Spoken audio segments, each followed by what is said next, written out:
What's up, guys? It is JD and Dan. We're here to talk about the Milford market. We know we're on the shoreline here in Connecticut, and I was at a doctor's appointment today, and so the first thing, and what everyone always asks is, how's the market? What's going on? How's the market being? And it's like you say the same old story over and over again, but it's good to give it some context. Now, Dan is a very active agent here in Milford, and so we thought it'd be a good perspective to see exactly what he's seeing on the market.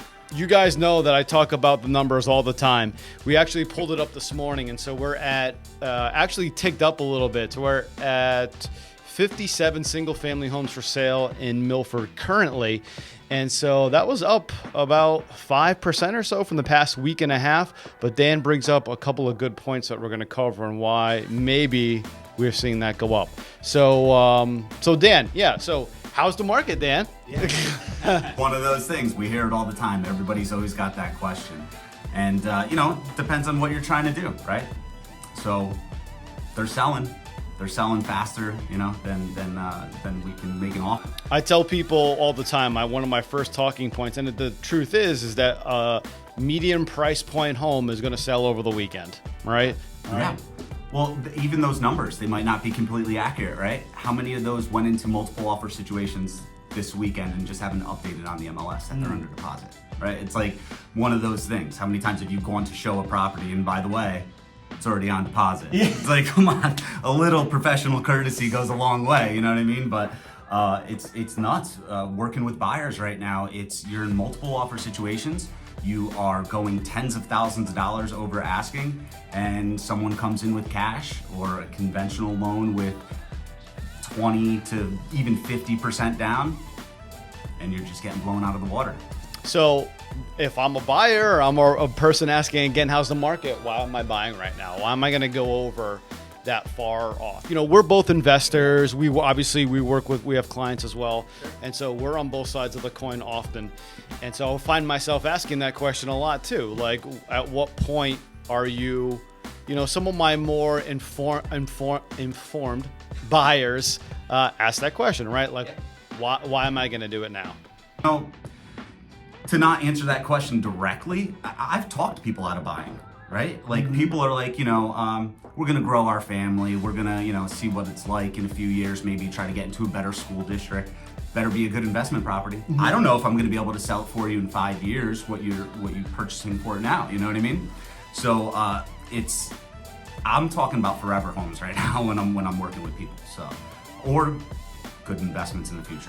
And so on that same vein, we had, if you follow us on Instagram and Facebook, of course, we had the big guy come visit us last week, Bill Raveis, came to the office here in Milford and gave us a little bit of insight. And one of the big takeaways I got from it was that real estate always appreciates. Yeah. It's undefeated. Yeah. And so when we talk about a forever home and not necessarily the short term, it's a proposition that more likely than not is going to be a good investment. Now, we don't know the length of when that will mature or what your own personal timeline is, but... Look, man, my dad's been doing this for 40 years. Right? Like, this is what I've heard my whole life is like, buy property, hold it forever. It's only going to appreciate in value. And it's not inaccurate. But a lot of the people that I work with personally, they're not thinking about that, right? They're not thinking about the long term of being an investor. They're talking about the now because they're living in mom's basement or something like that. Right? I had a few people, like I have a cousin of mine that sold his house and he bought it right before the pandemic, sold it right in the middle of it. He was like, how do I not cash out on this? He's like, I'll go live in dad's basement for a while. And now he's there and he's like, I need to get out of here. And he's got a ton of cash now and he's still losing. Yeah. You know what I mean? He's losing on those multiple offer situations. And he's starting to feel the pressure. It's crazy, and it's not an unfamiliar story. We had a house down the street from my own house in my neighborhood. Fortunately, it was not my listing, but they had kids in our school, and so we actually met the other day. And I was like, I had clients at the house. I really implored them to buy a great neighborhood. Need a little help, but whatever.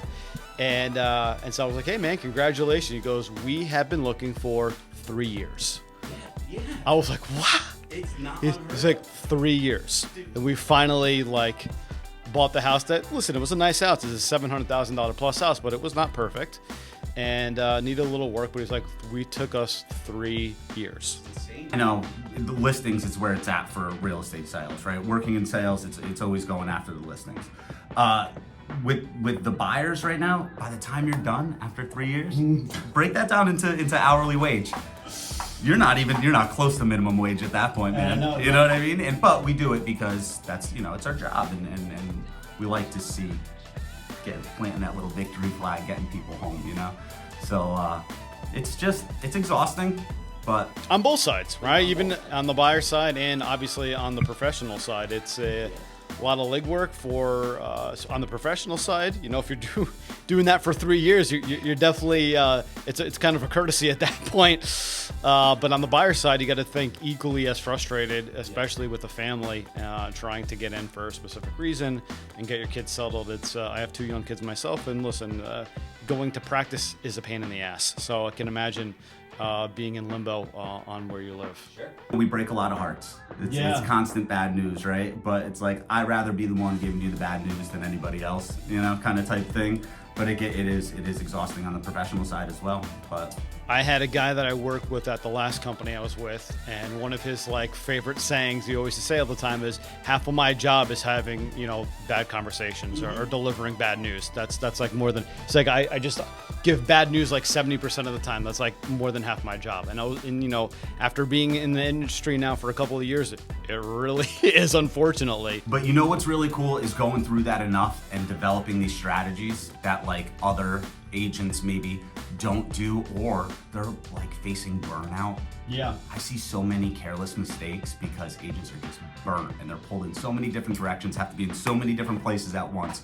But developing these strategies to make that offer stand out a little bit more and actually that's the best phone call. Yeah, just making that call with the good news. Yeah. It's because they're already anticipating the bad news. Making that call with the good news is it's true. It's those calls are awesome. And it's like your baby's born, your team won the Super Bowl. It's, you're screaming. Man, I'm a Washington fan. Yeah. I don't know anything about Super Bowls, right? But you're right though, man. It is that way. It is that way. It's just like that. It's a really good call to make. Just thinking about it right now gets me excited, but I haven't made that call.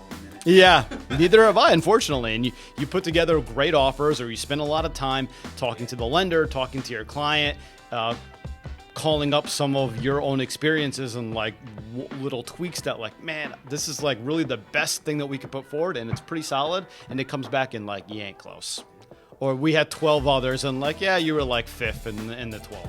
I'll tell you what though, man, developing that reputation of what we do and how we do it, having those a clean offer, one PDF. Yeah. It goes, I know it sounds silly, but it goes such a long way with other agents. 100%. Because they see that and they're they convey to the seller, this is the person you want to work with. This is the person I want to work with.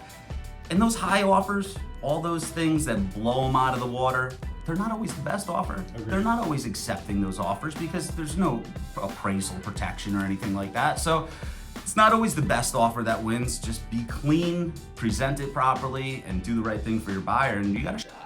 I had a conversation at a house last week, and he was working with another agent, not under contract with them, and so kind of a free agent. And we were just talking about price of the house, and he was kind of stuck on that. And I said, let's find out what is the most important piece of this puzzle to the seller, because it's not always price, man.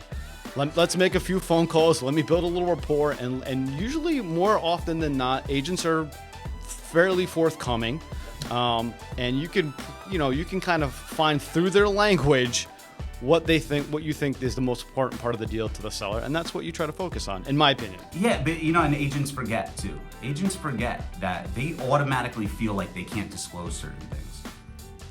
Get permission. Yeah. You're only helping the seller. Right. Get permission from the seller. Ask them if they can disclose certain things. Everybody they have that thing because me having the real estate school and stuff, it's a big thing. You have especially know all the you have to have permission. T's and the I's there. Right? So it's I know what to ask sometimes, and I'll get agents, even experienced listing agents, I can't tell you that. It's that's not true. Yeah. You can tell me that if you get permission. Right. Get it in writing, have your you cover your ass, but you can tell me that. And it's only going to help me present a better offer for your seller. Right. Find out what's important to them, and let's wrap this thing up moving forward for everybody. Absolutely. Yeah. All right, man, to wrap up, what do we think is going to happen going forward? Like I said, 52 single-family homes for now. It was about 3 to 5% less last week. As Dan mentioned, you know, some of those could be under contract already or not updated in multiple offer situations. Let's say we're between 40 to 50 single-family homes for now. I'd say in an average market, it probably should be north of 70. That's usually what I tell people at this point in the time. Milford's a big city. And so, you know, I don't know. I keep waiting for the inventory to rise up. My personal feeling is like, it's not going to. I think it's going to be a tough slog for the next year, maybe even two, a similar market to what we're in. And look, man, you're a little bit more of an analytical guy than I am. You're a little bit more of the numbers guy than I am. I kind of just work with what's presented to me, what's there, and what's available for the buyers. And, you know, I just try to get them out there and just try to find home for them. But I don't know. To answer your question, I don't know, because if I had any idea 3 years ago, I would have bought every house I walked into, right? So it's like, I honestly don't know. You know, the stats are there. Everybody says, well, the interest rates are higher. Shouldn't there, you know, no. Yeah. It hasn't. As I told my doctor, I was like, you're going to read newspaper reports, you're going to see online that the market has slowed down. There's going to be less volume, there's going to be less transactions, but it's like the most opposite thing that you could possibly, it's like, I try, my new line is, and it's not like a line, but like, it's a tight market. The market is tight, and you're going to see numbers are going to reflect that it's a down market. It's really not. It's just extremely tight. Yeah.